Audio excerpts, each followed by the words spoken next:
মৰমৰ ছাত্ৰ ছাত্ৰীসকল, আজি আমি 10ম শ্ৰেণীৰ অনুশীলনী 8.4 প্ৰশ্ন 3 মান নিৰ্ণয় কৰিম কাৰ 2 নম্বৰটোৰ sin 25 degree into cos 65 degree plus cos 25 degree into sin 25 ডিগ্ৰীৰ মান কিমান আমি উলিয়াম। সলিউশন কি আছে? sin 25 degree into cos 65 degree plus cos 25 degree into sin 65 degree. এতিয়া আমি এটাৰ মান নিৰ্ণয় কৰিম। এই sin 25 degree আমি কি কৰিম? sin 90 degree minus 90 degree পৰা কিমান মাইনাস কৰিলে 25 degree পাম? 65 degree মাইনাস কৰিলে 25 degree পাম। এতিয়া cos 65 ডিগ্ৰী আমি চেঞ্জ নকৰো, তাক আমি তেনেকৈ ৰাখিম। কিয় এনেকৈ ৰাখিলো তোমালোকে পাছত বুজি পাবা।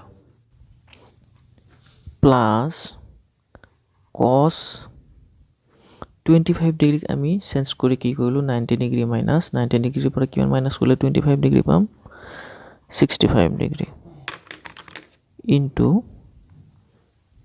90 ডিগ্ৰীৰ পৰা 65 ডিগ্ৰী মাইনাস কৰিলে আমি 25 ডিগ্ৰী পাম ইনটু কি পাতিম আমি sin 65 ডিগ্ৰী sin 65 ডিগ্ৰী আমি চেঞ্জ নকৰিলো। এতিয়া sin 90 ডিগ্ৰী minus 65 ডিগ্ৰী মানে কিমান? cos 65 ডিগ্ৰী ইনটু আমাৰ ইয়াত কিমান আছে cos 65 ডিগ্ৰী আৰু আমি ইয়াত কিমান পালো cos 90 ডিগ্ৰী মানে 65 ডিগ্ৰী মানে কিমান sin 65 ডিগ্ৰী ইনটু কিমান আছে আমাৰ লগত sin 65 degree.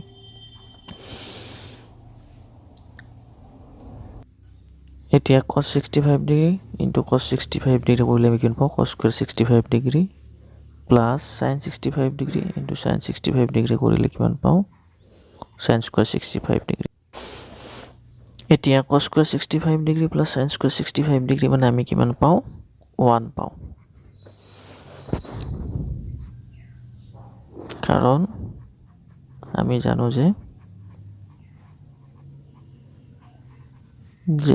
sin square a plus cos square a is equal to 1.